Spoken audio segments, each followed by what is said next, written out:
महामृत्युंजय मंत्र अत्यंत शक्तिशाली और पवित्र वैदिक मंत्रों में से एक है जो ऋग्वेद और यजुर्वेद दोनों में मिलता है। यह मंत्र केवल रक्षा का नहीं बल्कि जीवन का दर्शन है। इसका जप भय मिटाता है, मन को स्थिर रखता है, रोगों से मुक्ति, मानसिक शांति देता है और आत्मा को मोक्ष की ओर ले जाता है।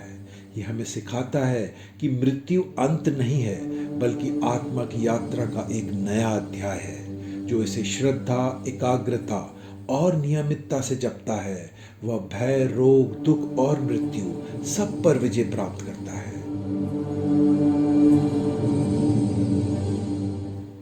अगर हम पहले अर्थ को समझकर फिर साधना करें तभी मंत्र सच्चा और गहरा होता है।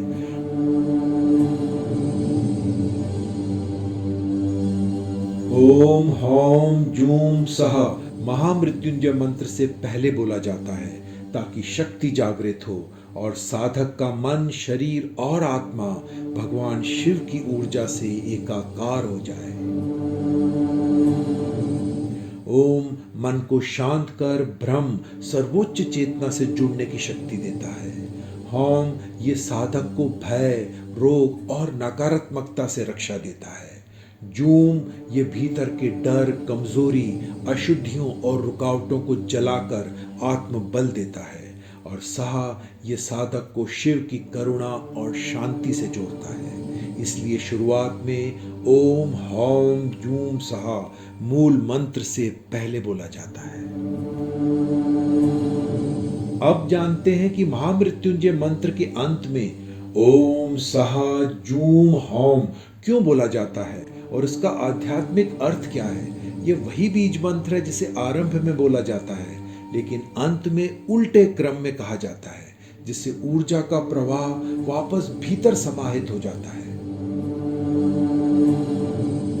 सहा अब सारी ऊर्जा दिव्य शांति में समा जाए। जूम हे अग्निदेव, मेरी साधना में उठी सभी विकार और बाधाएं अब भस्म हो जाएं। हौम अब मैं स्वयं को शिव में विलीन करता हूँ, वही मेरे आरंभ और अंत है। ओम अब यह साधना शिव के ब्रह्म रूप में पूर्णता को प्राप्त हुई। इसलिए याद रहे, शुरुआत में ओम हौम जूम सहा ऊर्जा का आह्वान है और अंत में ओम सहा जूम हौम उस ऊर्जा का समर्पण और शांति में विलय करना है। आरंभ में हम शिव को आमंत्रित करते हैं और अंत में उसी शिव में लीन हो जाते हैं।